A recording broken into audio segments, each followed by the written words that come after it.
Bayangkan ada seorang istri yang mungkin sudah akan berhijrah, dia mengatakan, "Wahai ayah, kami jangan pulang kecuali dengan yang halal. Kami masih sanggup untuk makan dengan makanan yang sedikit tapi halal dibanding makan banyak, tapi kami tak kuat panasnya api neraka." Bismillahirrahmanirrahim. Assalamualaikum warahmatullahi wabarakatuh. Alhamdulillahilladzi khalaqal mauta wal hayata liyabluwana ayyuna ahsanu amala. Alhamdulillahilladzi khalaqa sab'a samawatin tibaqa. Alhamdulillahilladzi arsala rasulahu bil huda wa dinil haqq liyudhhirahu 'alad dini kullih wa kafa billahi syahida. Allahumma fassalli wa sallim wa barik wa an'im ala habibina al-Mustafa Muhammad sallallahu alaihi wa ala alihi wa ashabihi wa sallam. Qala Allah Ta'ala fil Qur'anil Karim, a'udzu billahi minasy syaithanir rajim. Ya ayyuhalladzina amanu ittaqullaha haqqa tuqatih wa la tamutunna illa wa antum muslimun. Wa qala Rasulullah sallallahu alaihi wa ala alihi wa ashabihi wa sallam, khairukum man ta'allama al-Qur'ana wa 'allama. Amma ba'd. Duyufur Rahman a'azani Allah wa iyyakum.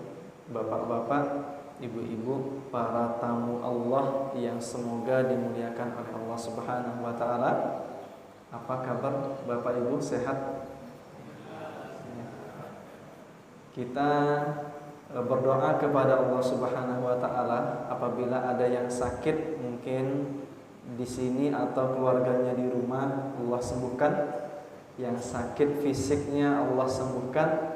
Yang sakit hati, yang patah hati, semoga Allah sembuhkan pula. Ada yang patah hati, Pak? Anak muda tak ada ya? Ibu-ibu ada yang patah hati? Tidak ada, insya Allah ya. Nah, yang sakit pikirannya juga semoga Allah sembuhkan. Yang kena kanker juga Allah sembuhkan. Kantong kering, kanker ya. Ini tanggal tua, belum gajian. Jadi semoga bersabar, Allah sembuhkan hati dan pikirannya. Itu penting ya.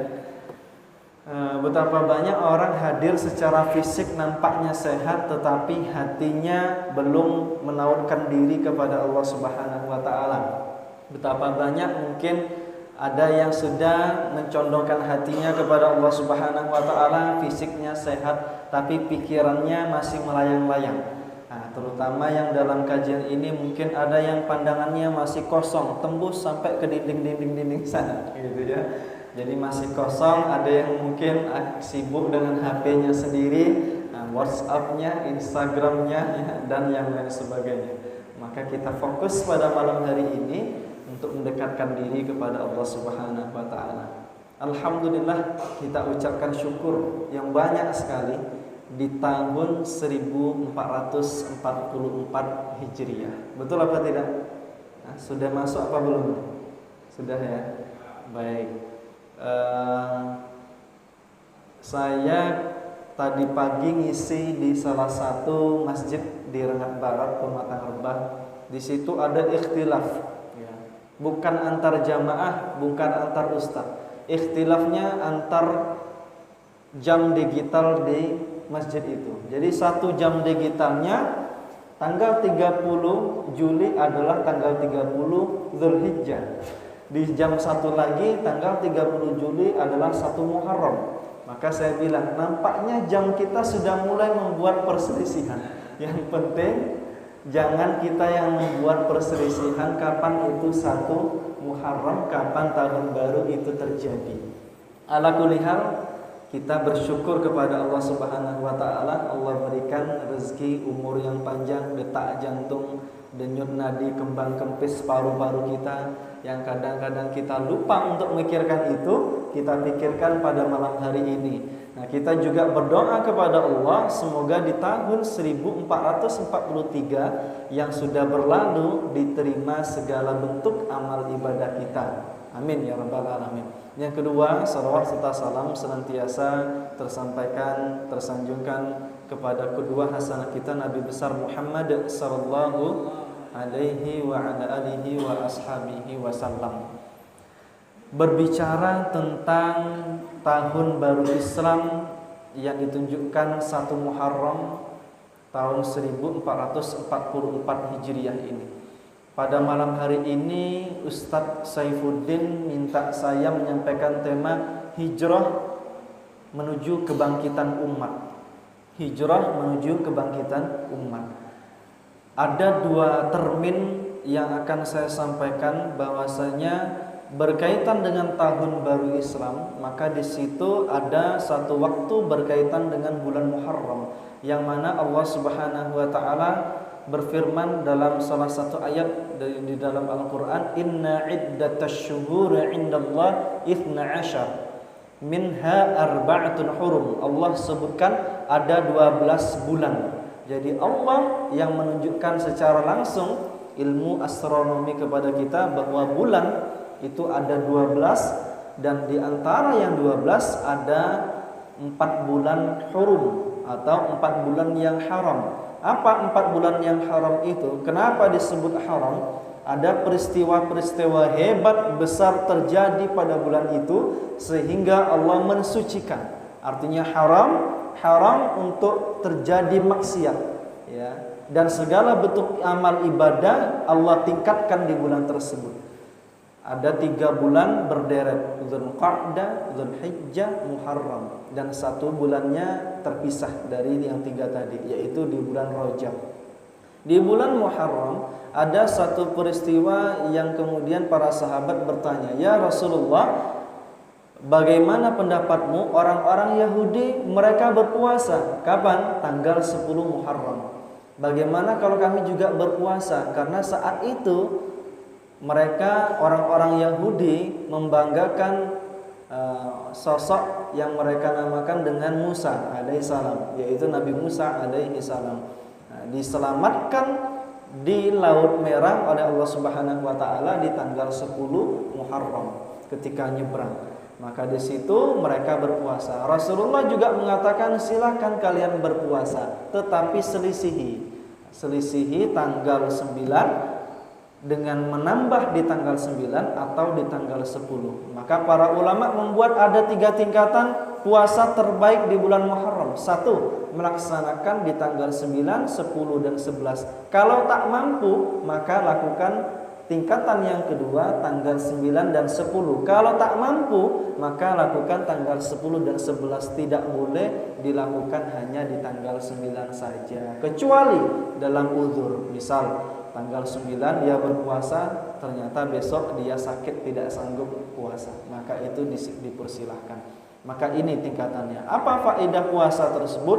Maka 1, faedahnya selain daripada segi kesehatan kita dibuat sehat, yang kedua 1 yaitu 1 tahun yang sudah lalu akan dihapuskan dosa-dosa kita. Dosa-dosa yang seperti apa? Dosa-dosa kecil. Dosa-dosa besar tak hilang kecuali dengan taubatan nasuha. Nah, itu termin yang pertama. Yang kedua, berbicara tentang bulan hijrah, bulan hijriyah, yang tema kita pada malam hari ini adalah hijrah menuju kebangkitan umat. Maka umat bangkit, umat tersebar. Kita tidak akan mengambil teori banyak-banyak dari sekian buku, kecuali dari hadis, Al-Quran, dan sirah Nabawi. Kenapa mesti dari perjalanan kehidupan Rasulullah? Karena Rasul yang membawa umat ini bangkit. Betul apa tidak? Ya, umat ini bangkit yang membawa adalah Rasulullah SAW.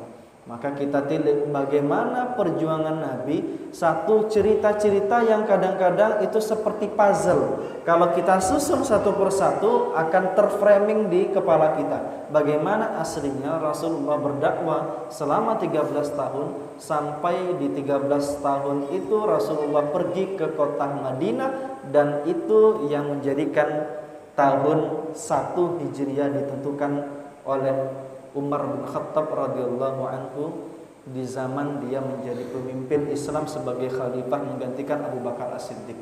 Maka jamaah yang dimuliakan Allah, berbicara tentang tahun baru Islam, berbicara tentang kebangkitan umat, berbicara tentang hijrah. Dialah satu sosok yang paling mulia Rasulullah sallallahu alaihi wasallam. Saat itu Rasulullah sallallahu alaihi wasallam berdakwah kepada Abu Bakar As-Siddiq selama lebih kurang 5 tahun. Rasulullah semenjak menerima wahyu umurnya 35 tahun, maka beliau sering bertahannus. Apa itu? Yaitu sering berdiam diri di Gua Hira. Rasulullah diberikan bekal oleh istri tercinta radhiyallahu anha, Khadijah radhiyallahu anha, maka beliau bertahannus. Kenapa? Saat itu semua masyarakat senang dengan prostitusi, senang dengan, mohon maaf, pelacuran, senang dengan minuman keras, senang dengan perjudian, riba senang, dan semua hal yang mereka senang. Rasulullah pusing. Ini gimana nih? Pusing tak? Kita kalau di lingkungan kita banyak orang mabuk-mabuk perjudian, pusing tak? Ya. Di salah satu kampung pernah saya berdakwah di tanah Jawa ketika saya S1 Kitabina. Itu ada salah satu tempat kita tak bisa lagi kompromi dengan orang-orang yang mabuk-mabukan itu. Jadi mereka mabuk, penjualnya ada, kita bilang polisi, polisi tak gubris sama sekali. Terakhir kita panggil wartawan, dimuat di koran, muat di media sosial secara online. Maka di situ baru mereka menutup. Jadi kita muak, tidak senang ketika ada hal-hal seperti itu yang merusak generasi di sekitar kita. Maka Rasulullah pergi berdiam diri. Ditentukan satu waktu, kadang beliau pergi selama 5 hari, kadang beliau pergi selama 7 hari, kadang pergi selama 10 hari, baru beliau pulang. Apa yang beliau lakukan? Hanya berdiam diri, bertafakur. Dan salah satu wahyu yang pertama kali turun adalah bentuk Al-Falaq. Apa itu Al-Falaq? Bukan surat, tapi Al-Falaq itu adalah fajar yang menyingsing. Ibarat seorang yang mendapatkan buah apel dikupas, ya, gelap malam saat itu dikupas dengan terangnya cahaya. Seperti itulah satu wahyu yang turun di dalam mimpi oleh Rasulullah SAW. Maka diceritakan kepada Bunda Aisyah ketika Rasulullah SAW sudah menikah dengan Bunda Aisyah. Seperti apa kata Bunda Aisyah? Wahyu pertama kali turun. Maka seperti itu. Selebihnya Rasulullah ketika menerima wahyu beliau berkeringat. Kalau turun ayat yang saat ini kita baca di kitab-kitab Al-Quran, beliau berkeringat. Sampai apa kata Ibnu Abbas ketika Rasulullah pernah meletakkan kepalanya di paha Ibnu Abbas, dan saat itu Jibril turun memberikan 1 ayat 2 ayat kepada Rasulullah. Kalau bukan Rasul yang berada di atas pahaku, mungkin sudah aku geser. Kenapa? Hampir rasanya mau patah, mau retak rasanya, saking beratnya. Sesekali beliau saat di atas unta, Jibril alaihissalam, malaikat Jibril datang kepada beliau. Maka di saat itu wahyu turun kepada beliau menjadikan badan beliau terasa berat. Unta langsung merunduk ketika wahyu itu turun diterima Rasulullah. Berat. Dan beliau merasa gelisah. Di saat-saat beliau dalam keadaan pusing mikirin masyarakat, masuk ke dalam gua, kok tiba-tiba beliau dipeluk oleh seseorang, kok tiba-tiba beliau diminta menerima ayat dan menyatakan sebagai nabi, qum fa'anzir ya ayyuhal muddathir, wahai yang berselimut, sampai diketuk-ketuk ya Khadijah, sampai kemudian diberikan selimut, dipeluk oleh Khadijah, ditenangkan. Tetapi saat itu juga dipanggil di beberapa hari kemudian, ya ayyuhal muddathir qum fa'anzir, bangun kamu, berikan peringatan. Nah, jadi itu seakan-akan ada satu SK yang datang langsung dari Allah. SK itu tak diingini oleh kita. Datang seseorang, Ustadz Zain gitu kan, datang ke DPRD misalnya, atau ke kantor bupati. Bupati lagi tak ada, pimpinan lagi tak ada, semua berantakan, Indragiri Hulu tidak dalam keadaan yang damai-damai saja, marah, maksiat berserak, dan di sana sini. Tiba-tiba Ustadz Zain datang ke kantor DPR atau di kantor bupati. Dalam keadaan yang seperti itu tiba-tiba dikasih SK, Zen, Ustadz Zen, kami semuanya memberikan satu SK kepadamu, kamu jadi Bupati Indragiri Hulu tahun 2023 sampai 2028 misalnya. Gitu ya. Tiba-tiba apa yang terpikir sama Ustadz Zen? Ya Allah, padahal saya kesini mau ngadu perihal gimana Indragiri Hulu ini berantakan, kok saya diberikan SK kayak gitu. Jadi gitu pusingnya Rasulullah SAW tuh gitu. Tapi ala kulli hal, dia seorang yang sudah memang dinubuatkan oleh Allah Subhanahu wa taala menjadi seorang nabi, dipastikan ditakdirkan menjadi seorang nabi, dia berdakwah. Disampaikan kepada Abu Bakar As-Siddiq, disampaikan kepada para sahabat mulia Sa'ad bin Abi Waqqas, Talha bin Ubaidillah, Abu Ubaidah bin Jarrah. Semua sahabat, ada sekitar 7 sampai 8 sahabat yang disebut dengan sabiqunal awwalun. Maka itu atas dakwah pertama Rasulullah dan Abu Bakar As-Siddiq radhiyallahu anhu. Maka jamaah yang dimuliakan oleh Allah Subhanahu wa taala, ada seorang pemuda yang menjadi satu cikal bakal stimulan yang menjadikan embrio negara Islam atau pemerintahan Islam di Madinah itu muncul. Siapa pemuda itu? Yang dia merelakan satu komplek bagi siapapun yang ingin belajar Islam, bagi siapapun yang ingin terlindungi dari kejahatan orang di luar dan aman untuk belajar Islam. Dialah Arqam bin Abil Arqam, seorang yang memberikan ad-dar. Jadi dalam bahasa Arab itu ada baitun, ada darun. Bait itu satu rumah yang biasa mungkin seperti kita, tapi ad-dar itu satu rumah gerbang masuk. Ada beberapa kamar, ada beberapa seperti rusun atau apartemen kecil. Nah, itu yang disebut dengan ad-dar. Maka di situ para sahabat, sahabiah tinggal, didakwahi oleh Rasulullah dalam keadaan sembunyi-sembunyi masuk ke situ tidak kurang 13 tahun. Ketahuan oleh beberapa kafir Quraisy. Maka Nabi Muhammad SAW ditawarkan oleh mereka. Tahta wanita harta ditawarkan. Diutuslah satu kafir Quraisy yang itu hampir sebanding dengan Rasulullah SAW. Namanya Urwah, dari kalangan kafir Quraisy. Jadi Urwah ini perawakannya bagus, ganteng, orangnya bijak, dan orangnya terpandang di antara bangsa Quraisy. Maka dia diutus kepada Rasulullah menawarkan 3 hal. Ya Muhammad, apa yang engkau inginkan? Kalau kamu ingin wanita tercantik menjadi istrimu, kami akan nikahkan putri-putri kami bangsa Arab ini yang tercantik kepadamu. Tapi tolong jangan katakan Islam, jangan katakan la ilaha illallah. Rasulullah tetap tak bergeming. Ditawarkan kedua kalinya, ya Muhammad, kalau tak mau wanita yang cantik menjadi istrimu, apakah engkau ingin menjadi seorang raja? Maka kami mampu menjadikan engkau raja di raja. Kami persembahkan apa yang engkau inginkan kepadamu. Maka Rasulullah tetap diam. Sampai kemudian dikatakan, ya Muhammad, apakah ingin menjadi orang yang paling kaya di antara kami?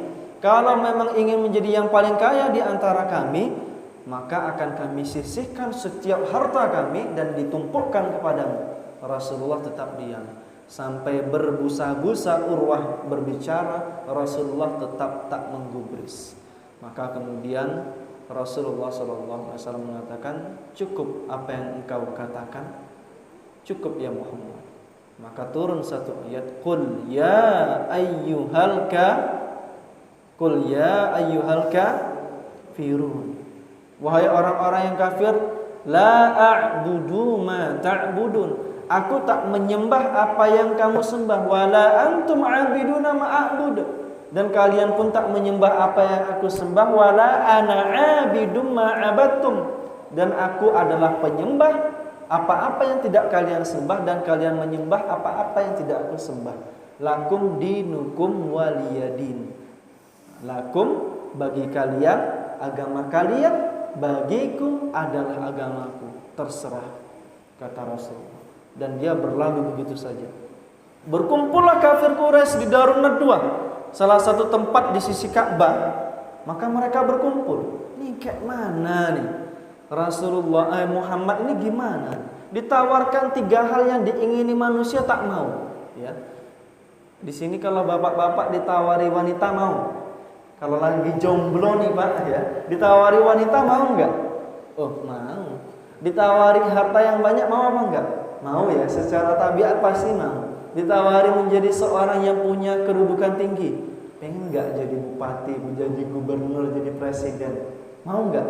Tentu mau. 3 hal yang disenangi oleh manusia secara tabiatnya, tetapi itu ditolak semuanya oleh Rasulullah SAW.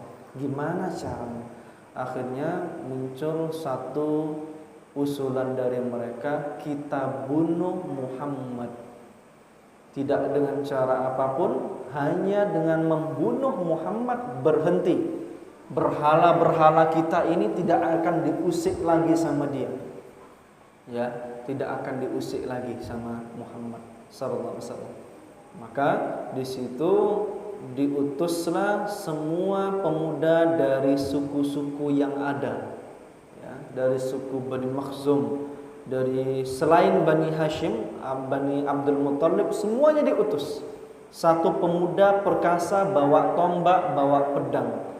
Dan pada hari sebelum itu Rasulullah sudah diperingati oleh Allah Subhanahu wa taala agar Rasulullah diizinkan untuk hijrah dari kota Makkah ke kota Madinah.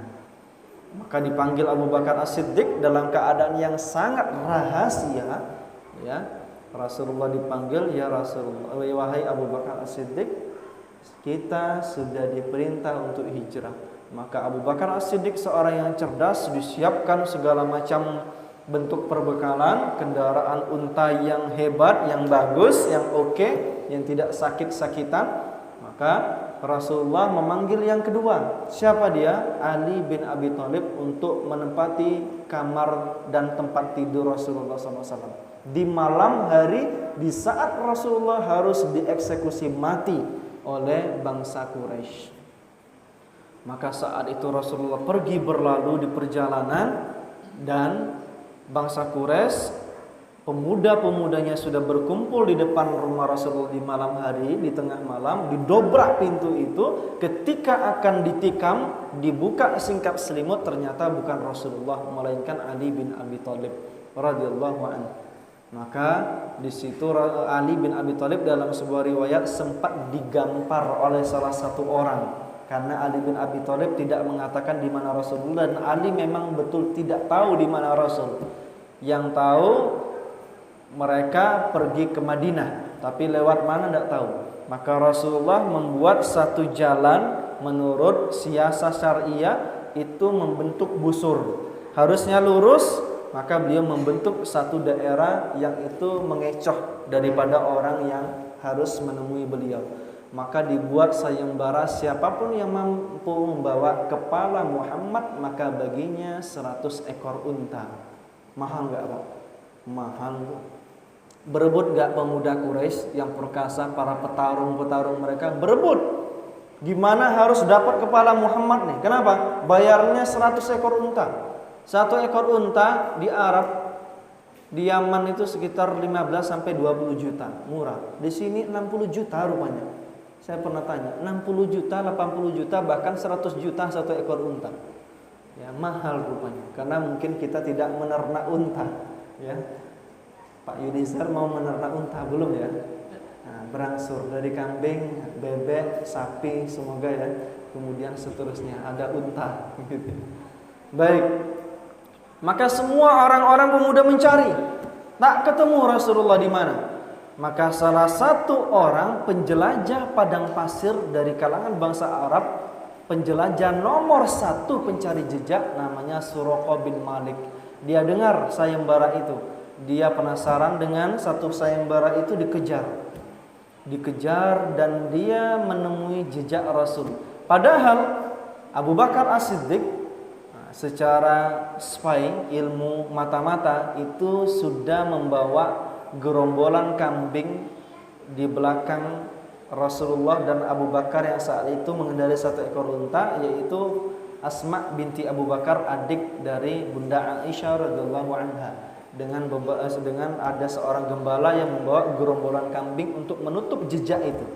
Saya kok bisa menceritakan ini karena skripsi saya membahas tentang itu, yaitu kebijakan politik Ipoleksos Burhan Kamil Rata dari sirah nabawiyah Rasulullah SAW. Jadi Rasulullah dari pertahanan militer itu sudah dilakukan dari sejak dini oleh Rasulullah SAW. Maka di saat itu Suraqah memang bukan lawan tanding dari strategi yang dilakukan Abu Bakar saat itu. Dia tetap mengetahui di mana jejak dari Rasulullah SAW.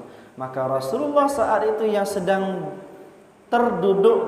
tertidur bersandar di salah satu pohon, Suraqah bin Malik sudah mengeluarkan pedangnya, diletakkan di leher Rasulullah. Ya Muhammad, siapa yang menolongmu dalam keadaan seperti ini? Ya, jadi peliknya Rasulullah membawa Islam ini bangkit, diletakkan di lehernya. Ya Muhammad, siapa yang akan menolongmu?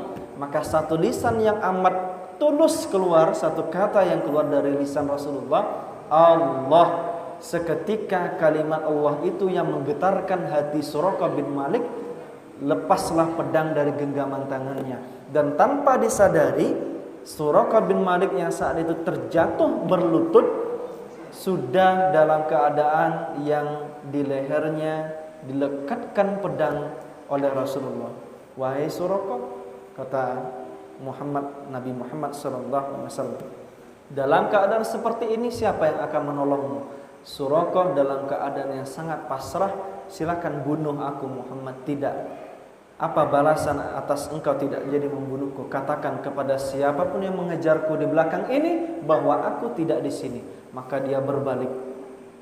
Ketika dia menemui banyak gerombolan petarung-petarung Quraisy yang saat itu harus mengejar membunuh Rasulullah, mendapatkan hasil dari sayembara itu tidak jadi. Wahai Suraqah, apakah engkau bertemu Muhammad? Tidak, percuma kalian cari. Saya yang paling paham padang pasir. Balik kalian. Maka tak jadi ketemu saat itu. Maka ada sebuah kisah juga, Rasulullah nginap di Gua Thur, yang mana Abu Bakar As-Siddiq saat itu memangku Rasulullah SAW yang saat itu tertidur dan tidak berani membangunkan Rasul, walaupun dalam keadaan Abu Bakar digigit oleh binatang berbisa, menetes, sakit tidak Pak digigit kelabang itu? Sakit ya. Digigit kalajengking, sakit tidak Pak? Ibu sakit tidak kira-kira? Sakit ya. Kalajengking, kelabang. Kelabang yang besarnya satu kelingking ini saja ternyata bisa membuat bengkak juga. Saya pernah ada pengalaman seperti itu. Sebesar ini cuma, bukan yang sebesar telunjuk, sebesar jempol, bisa buat bengkak. Jadi sakit. Abu Bakar saat itu digigit oleh binatang berbisa, sakit. Sampai wajahnya pucat, neteskan air keringat yang menahan rasa sakit. Dia tak mau menggeser Rasulullah SAW yang saat itu berada di pangkuannya, tertidur terbaring, kelelahan di perjalanan. Maka tetesan air itu yang membangunkan Rasulullah SAW. Wahai Abu Bakar, ada apa denganmu? Maka dibacakan sesuatu, ditiup di ludah, hilang sakit yang dirasakan oleh Abu Bakar As-Siddiq. Perjalanan mereka dilanjutkan sampai di kota Madinah. Rasulullah disambut dengan satu syair yang sangat terkenal. Tala'al badru alaina. Apa artinya? Telah datang kepada kami bulan purnama. Mada'a lillahi da min thaniyatil wada. Dari dulu perjumpaan yang pertama kali pernah yang dilakukan oleh Rasulullah saat kecil pernah datang ke Madinah. Nah ini pernah jumpa lagi untuk yang kedua kalinya, kata para masyarakat. Dan Rasulullah apakah tidak mengutus da'i, orang yang capable untuk berdakwah ke suatu tempat? Diutus. Sebelum Madinah itu kok bisa menyanyikan syair menyambut Rasulullah dengan gembira. Rasul mengutus Mus'ab bin Umair, seorang yang mampu menjadi penyambung lisan Rasulullah SAW, seorang orator, seorang yang meninggalkan kekayaan, kemanjaan dari seorang ibu. Dia lepaskan segala pernak-pernik kekayaan duniawi, dia dakwakan Islam terang-terangan. Kalau sudah banyak yang masuk Islam, banyak pengikut, maka pekerjaannya akan diurus oleh satu orang lagi. Jadi Rasulullah ngutus 2 orang. Strategi dakwah Rasulullah sudah didakwakan, dimasukkan ke pondok, masukkan ke salah satu pendidikan. Pendidikan itu dipimpin, diajarkan oleh Abdullah bin Umi Maktum. Walaupun dia buta, tapi dia bisa menceritakan secara rinci daripada setiap ayat-ayat Al-Quran, diceritakan kepada masyarakat kota Madinah. Maka di situ hampir 80-90% masuk Islam selain masyarakat Yahudi. Rasulullah membuat mitsaqul Madinah, seorang yang membuat mitsaq atau piagam Madinah. Itulah yang menjadikan Rasulullah pemimpin negara Islam Madinah. Beliau membuat perjanjian, beliau membuat piagam, siapapun yang membuat kezaliman terhadap Bani Nadir, Bani Quraidah, orang-orang Yahudi di antara kaum muslimin, dia berhadapan denganku. Siapapun yang menyakiti ini berhadapan denganku. Intinya Rasulullah tidak ingin ada agama samawi lainnya terusik di kota Madinah. Beliau sangat toleran. Ya, toleransi sangat dijunjung tinggi oleh Rasulullah SAW. Maka jamaah yang dimuliakan oleh Allah Subhanahu wa taala, begitu peliknya perjuangan Rasulullah sallallahu alaihi wasallam menempuh langkah hijrah. Apa kita rangkum dalam beberapa poin dari kisah Rasulullah ini. Judul tema kita pada malam hari ini apa tadi? Hijrah menuju kebangkitan umat. Bagaimana kira-kira umat itu akan bangkit? 1. Tips untuk hijrah yang itu dirumuskan oleh para ulama dari hadis dari hadis Bukhari Muslim. Rasulullah SAW bersabda, innamal a'malu binniyah. 1. Luruskan niat, perbaiki niat. Ya, siapapun yang ingin berubah, nanti saya sampaikan prinsip perubahan, bahwa setiap bapak-bapak, ibu-ibu harus punya satu prinsip untuk berubah. Maka di situ 1, luruskan niat. Innama likulli imri'in ma nawa. Sesungguhnya seorang manusia muslim akan mendapatkan tergantung apa yang dia niatkan. Faman kanat hijratuhu ilallahi wa rasulih. Barang siapa yang dia niat untuk gabung suatu komunitas, gabung sebuah kelompok, mengubah dirinya menjadi lebih baik dengan tampilan, dengan tutur kata yang baik, adalah demi menemui Allah dan Rasulnya, fa hijratuhu ilallahi wa rasulih. Maka insya Allah dia dalam kehidupannya dia jumpai Allah dan Rasulnya. Adapun selain daripada itu, wa man kanat hijratuhu lidunya yusibuha aw imra'atin yankihuha, atau dia berniat hijrah itu ternyata gara-gara ingin dapat harta lebih banyak atau wanita cantik yang ingin dia nikahi, fa hijratuhu ila ma hajara ilaihi, maka dia cuma dapat wanita cantik itu atau harta yang ingin dia capai. Luruskan niat. Bapak-bapak, saya sampaikan betapa banyak ibu-ibu, ada orang-orang muda yang dia menyematkan bahwa dia dari bagian pemuda hijrah, remaja hijrah, bapak-bapak hijrah, komunitas hijrah, tetapi ada kelas yang terjadi tak mampu dibendung. Ada sebuah permasalahan yang tak mampu diselesaikan. Kenapa? Ternyata dengan satu komunitas yang pada dasarnya itu komunitas nirlaba, tanpa menginginkan profit di dalam kegiatan tersebut.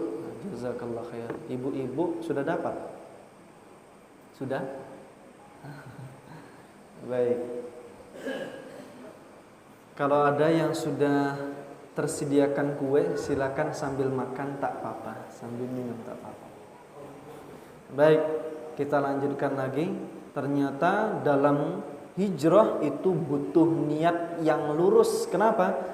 Acap kali tak jarang dijumpai orang yang niat hijrah tetapi dari komunitas yang pada dasarnya non-profit, nirlaba, yang bukan ingin mendapatkan keuntungan, mulai di situ dia gabung, ketahuan hanya ingin mendapatkan adanya keuntungan duniawi. Terjadi clash, maka clash itu tidak mampu dibendung dengan materi-materi duniawi, kecuali hanya dibenarkan untuk kembali ke jalan Allah Subhanahu wa taala.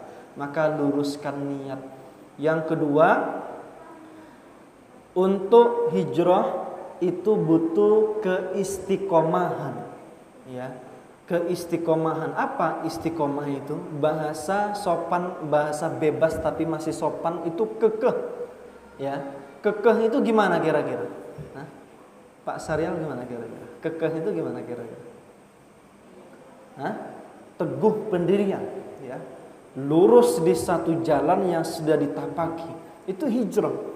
Nah, perlu digarisbawahi, siapapun yang berniat mengubah dirinya dari yang tak syar'i menjadi syar'i, dari yang mungkin dia malas melihara jenggot, takut dikatakan kambing, dia mulai melihara jenggot, maka ketahuilah, setiap siapapun yang mengubah tampilan fisik, tutur kata menjadi baik, menjadi lebih dekat kepada Allah, di situ akan timbul masalah baru, bahwasanya ada clash di antara kaum mukmin.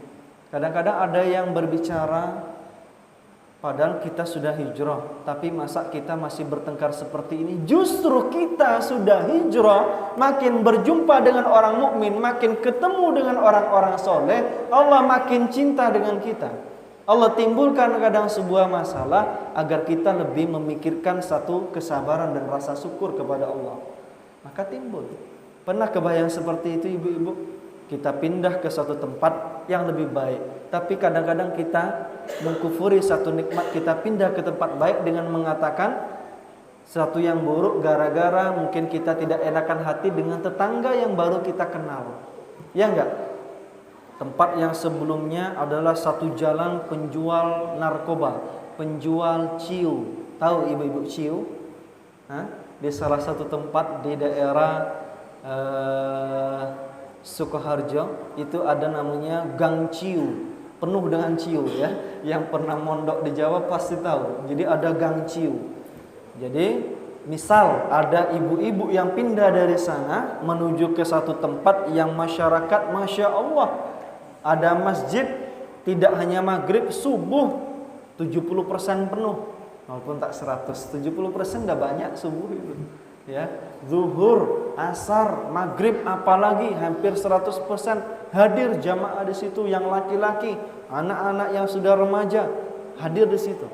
Tapi kadang-kadang kita mengkufuri hanya karena gara-gara satu kelas dengan tetangga kita yang mungkin dia punya pohon mangga, dan pohon mangga dahannya turun ke pekarangan kita, mangganya tak pernah dikasih ke kita, daunnya saja yang jubur di halaman kita.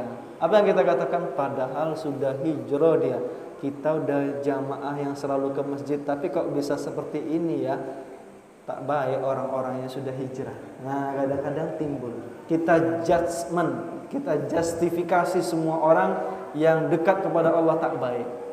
Maka perhatikan, ketika hijrah butuh keistiqomahan, niat yang lurus dan butuh keistiqomahan. Yang kedua, butuh adanya ilmu. Ya. Betapa banyak orang-orang hijrah tetapi tidak menggunakan ilmu. Artinya dengan satu prinsip perubahan, setiap manusia, Bapak Ibu, dia pasti akan berubah. Ya. Entah dia berubah menjadi buruk atau tidak, intinya orang akan berubah. Tak ada seorang hidup stagnan gitu saja. Ya. Tak ada yang dia jalannya begitu saja. Antara menjadi lebih baik makin baik, atau yang lebih baik menurun kebaikan. Ada sebuah cerita di Arab Saudi, seorang imam Masjidil Haram yang dia membuka besar-besaran kebolehan dengan satu fatwanya bahwa kebebasan seperti di Eropa boleh dilakukan di Arab Saudi. Maka subhanallah, imam ini tidak saya sebutkan namanya, badannya gempal, kulitnya agak hitam sedikit. Imam ini adalah imam Masjidil Haram. Dan dia akhirnya oleh pemerintah dan para mufti yang ada di Saudi, dia diboikot, diturunkan menjadi imam. Tahu Bapak Ibu? Ini makna definisi daripada hijrah yang sesungguhnya seperti apa ya? Kebalikan dari kisah ini, dia setelah itu menjadi orang yang membawa motor gede, menjadi geng motor. Dia punya rompi banyak, adanya apa namanya tuh yang ditempel-tempel itu namanya, yang di rompi itu intinya banyak. Jadi dia saat ini orang yang gemar dengan bersepeda motor, meninggalkan keimamannya di Masjidil Haram. Subhanallah, seorang imam Masjidil Haram saja bisa tidak menjadi orang yang baik, apalagi kita imam Masjid Babul Jannah saja kadang-kadang tidak ya. Imam di surau sebelah kadang tidak. Maka mengenai prinsip perubahan harus terus meluruskan niat, istiqomah dan berdasarkan ilmu. Butuh ilmu yang baik ya. Setiap manusia pasti akan berubah, antara dia menjadi lebih baik atau dia menjadi lebih buruk. Tapi perubahan seperti apa yang diinginkan? Perubahan bukan hanya secara fisik, tetapi secara keyakinan di dalam hati yang diinginkan perubahan. Kenapa para sahabat bisa tetap menjadi umat yang bangkit, memimpin sebuah pemerintahan Islam sampai di zaman Umar bin Khattab lebih dari sepertiga dunia kaum mukmin memimpin dunia? Kenapa seperti itu? Bukan karena baju mereka yang makin bagus, bukan sorban mereka, imamah mereka yang makin bagus, tetapi karena keyakinan di dalam hati. Rasulullah ikhrajul nas min ibadatin nas ila ibadatillahi wahda. Rasul mengeluarkan setiap pikiran yang buruk tentang ketuhanan kepada Allah Subhanahu wa taala dari yang semula manusia beribadah kepada manusia menuju peribadatan manusia hanya kepada Allah Subhanahu wa taala. Itu daripada inti Islam. Ya. Maksudnya gimana sih Ustadz? Orang kok dikeluarkan dari peribadatan seorang manusia kepada manusia? Saya tanya, ada ndak orang yang lebih takut kepada pimpinan dibanding dia takut kepada Allah? Ada ndak? Ada. Ada ndak seorang yang takut kepada istri, lebih baik dia mencuri, lebih baik dia korupsi dibanding takut kepada Allah Subhanahu wa taala? Ada apa tidak? Oh, banyak. Ya. SSTI, suami takut istri. Gitu ya singkatannya. Jadi banyak ternyata yang seperti itu. Nah, itu yang dimaksud. Kadang-kadang kita secara tidak sengaja di zaman ini pun ada yang menuhankan selain daripada Allah Subhanahu wa taala. Maka mengeluarkan itu semuanya, hijrah secara keyakinan, tidak hanya secara fisik. Karena nanti saya sampaikan secara fisik itu penting, tampilan itu penting. Kita butuh keyakinan yang kuat di dalam hati untuk hanya cinta mengesahkan tidak ada selain daripada Allah Subhanahu wa taala di dalam hati kita. Nah, itu poin yang harus kita dapatkan untuk kebangkitan umat. Kalau dia sudah menuhankan Allah Subhanahu wa taala, tak mungkin mudah berbuat maksiat. Tak mungkin mudah memakan harta yang haram. Tak mungkin mudah membunuh orang-orang yang tidak bersalah tanpa haknya. Tak mungkin mudah menyelingkuhi pasangan hidupnya. Tak mungkin mudah meninggalkan sholat secara berjamaah padahal sudah diperintahkan. Kalau kita betul-betul berpindah, maka harapannya dengan adanya ilmu yang disampaikan malam hari ini di tahun 1444 Hijriah dan seterusnya, kita makin memiliki perubahan-perubahan. Perubahan secara fisik seperti apa? Mungkin ada yang belum menggunakan pakaian yang syar'i, pakai syar'i. Oh, saya tak mau Ustaz seperti yang mereka yang tak bercadar, yang bercadar itu tak masalah. Yang penting jangan nampak dibungkus ibu-ibu. Hanya wajah saja yang tampak sama kedua telapak tangan. Secara fisik hijrah. Secara fisik kita hijrah. Bapak-bapak yang mungkin belum memelihara jenggot, kenapa? Semua nabi dari Nabi Adam sampai Nabi Muhammad dan para sahabat punya jenggot. Maka i'fa'u lihya, dibiarkan jenggot itu panjang.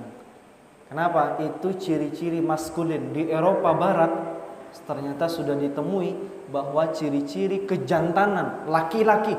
Ini laki gitu. Dari mana taunya? Dari orang yang punya jenggot. Tak punya jenggot feminim. Ya, yang tak punya jenggot wanita. Dan ini kejadian di tanah Arab.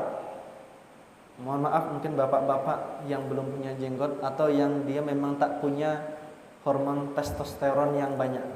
Karena apa? Memang orang Indonesia jenggotnya cuma 1, 2, 3 cukup kadang-kadang, hemat dia. Kalau orang-orang Arab tuh banyak. Seperti saya ini banyak. Ya, orang-orang Arab tuh memang banyak. Umurnya 16 tahun, 17 tahun aja udah penuh. Jambang mereka, jenggot mereka. Apa kejadiannya? Di Arab ketika kami di Hadramaut, ya, ketika di Hadramaut ada teman saya dari, tak saya ceritakan di mana tempatnya. Mungkin dia akan menyaksikan video saya ini. Intinya dia teman saya yang saat ini sudah pulang ke Indonesia. Selesai. Dia sudah menikah. Alhamdulillah dia sudah menikah. Orangnya putih. Ya, agak berisi sedikit. Ganteng, putih. Berisi, tapi bukan kurus, bukan kayak orang-orang drakor drama Korea, K-pop, bukan. Intinya dia agak berisi sedikit. Ya, anak seorang kiai yang ada di Jawa.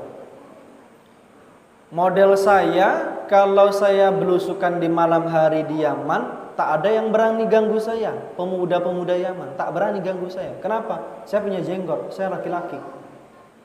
Ya, teman saya itu dia tak punya. Bahkan itu kejadiannya di pagi hari, hari Jumat. Ya, pagi hari Jumat. Teman saya lagi jalan kaki. Awal-awal kita di Yaman ingin coba jalan keliling di kota Seyun, tempat kami belajar dulu. Seyun di Hadramaut, sekitar 40 menit dari Tarim, kota Tarim. Maka di situ kita keliling. Dia yang keliling, saya tidak keliling. Pokoknya di kemudian hari dia cerita, curhat panjangnya. Dia naik ke salah satu motor seseorang. Ya akhi, Indonesia. Orang Indonesia, sini kamu. Yuk naik. Kamu pengen kemana? Nah, kami jalan-jalan aja gitu kan. Kalau orang Melayu jawab, kemana pak? Tak ada. Nah, jawaban kawan saya tuh dengan bahasa Arab kayak gitu artinya. Tak ada pak, jalan-jalan aja. Ya udah naik. Pas naik motor itu, akhi Indonesia, jangan terlalu jauh, maju sedikit. Disuruh dia maju. Wah, dia mepet nih. Jadi punggungnya si yang membawa motor sama dadanya kawan saya udah mepet nih. Taqaddam ya akhi, maju lagi ya akhi, disuruh maju lagi dia. Maju lagi, nempel. Nampaknya udah lain nih. Makin ngebut dibawa sama orang nih kan. Kawan saya sudah gemetar. Apa yang akan terjadi nih? Akhirnya diturunkan dia. Setelah diturunkannya kawan saya ini dibukanya siba'ah namanya. Suba'iyah. Yaitu satu kain seperti songket panjang dan itu mereka lilitkan kalau kita sarung. Kalau sarung tinggal sarungkan. Mereka tuh dililit macam songket. Suba'iyah. Dibukanya suba'iyahnya, mohon maaf, alat kelaminnya ditunjukkan ke kawan saya. Kawan saya cuma bisa mengatakan jahannam, an-nar, neraka. Kalau saya kayak gitu pak, saya pegang, saya tarik, saya jungkir balikkan dia di atas motor tuh mungkin. Kawan saya ini tak berani dia ngomong, cuma jahannam gitu. Tak ada fungsinya sama orang Arab dibilang kayak gitu ya. Bagus diterjang dia langsung kayak gitu. Na'udzubillah min dzalik. Gara-gara apa pak? Gara-gara dia tak berjenggot, tak dipelihara dia. Ya. Dan dia memang masih anak muda. lebih muda dari saya. Ada jenggotnya tapi tak banyak. Tapi itulah saya menceritakan ciri-ciri maskulin itu ada salah satunya dengan tampilan fisik. Tengok Bapak, Pak Haji, Masya Allah, Pak Yulizar, kemudian Pak yang di ujung itu, nampak gagahnya, ya nampak gagahnya, ada jenggot. Jadi secara fisik itu penting. Selain dari diri yang biasanya mungkin tak motong kuku panjang-panjang, yang bulu ketiak kemaluannya lebat-lebat, maka itu dibersihkan. Salah satu bentuk hijrah secara fisik dimulai dari diri, karena diri mencerminkan keyakinan di dalam hati. At-tahuru syatrul iman, bahwasanya kebersihan, kesucian, kerapian itu bagian dari iman. Maka dirapikan. Kita memiliki satu etikat baik untuk merapikan. Yang kedua, setelah fisik udah oke, keyakinan mulai diperbaiki, hijrah dengan prinsip perubahan. Yang mungkin belum punya sepeda motor, punya sepeda ontel untuk memperpanjang langkah, mulai dipikirkan harus punya sepeda motor.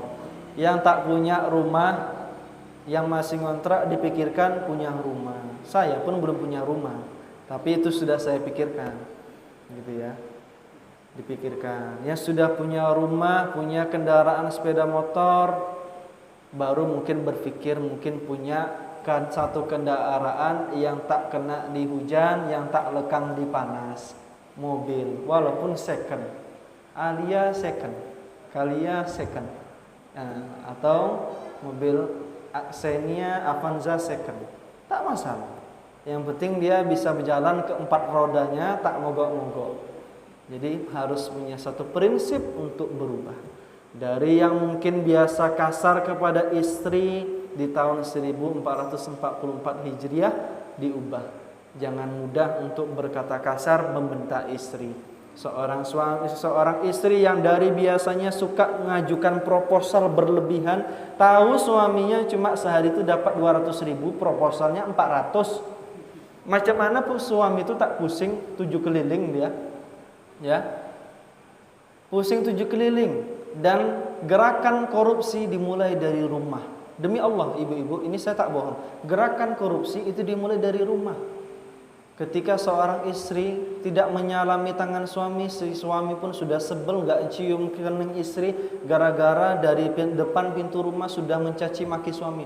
Abang ini gimana bang, dari dulu motor kita nih Astrea Grand aja dibeli, orang sebelah tuh dia dari kemarin udah ganti, dari NMAX dia beli Aerox lagi, dia beli lagi ini itu. Kita tak pernah berubah, butut aja nih kita pakai dari dulu. Terpikirlah sama suami, pergi ke rumah pening dia, kerja tidak, kerja pun dapat istri macam ini juga. Istri tidak pernah bersyukur, tidak pernah mengatakan ini. Bayangkan ada seorang istri yang mungkin sudah akan berhijrah, dia mengatakan, wahai ayah, kami jangan pulang kecuali dengan yang halal. Kami masih sanggup untuk makan dengan makanan yang sedikit tapi halal dibanding makan banyak tapi kami tak kuat panasnya api neraka. Maka jangan pulang kecuali dengan yang halal. Itu ibu-ibu, perhatikan, itu kata-kata bagi bapak-bapak sangat mengharukan. Sangat mengharukan. Apa yang dapat terbayang oleh bapak-bapak? Ya Allah, istriku sudah pergi melangkahkan kaki beberapa langkah dari rumah. Seorang istri mendoakan suaminya yang sudah berbalik punggung terus berjalan, makin lama makin tidak terlihat, ya. Bukan menghilang, makin jauh dari pandangan, ya. Makin tidak terlihat punggungnya. Dia masuk ke kantor bekerja. Si istri doa di atas sejadah, salat duha dia, ya Allah, apapun yang terjadi pada suami, lindungi dia, jadikan apa yang dia bawa pulang semuanya halal. Berikan kepadanya harta yang halal. Seorang suami mendapatkan kata-kata kayak gitu dari istri, apa yang dipikirkan? Ya Allah, kasihan istri hamba, ya Allah. Dari kemarin motor kami Astrea Grand lah butut macam ini. Sebulan 5 kali masuk bengkel, ya Allah. Macam mana lah kerjaan saya hanya seorang satpam misalnya. Kerjaan saya hanya seorang pendodos sebuah kebun, macam mana ya Allah. Tolong tunjuki saya ya Allah misalnya. Maka dengan kata-kata seperti itu ternyata ada tawaran ini, ada tawaran itu, ada tawaran ini. Sehingga seorang suami memiliki energi untuk memberikan terbaik kepada ibu-ibu. Percayalah, ibu-ibu tak usah kasih proposal banyak-banyak.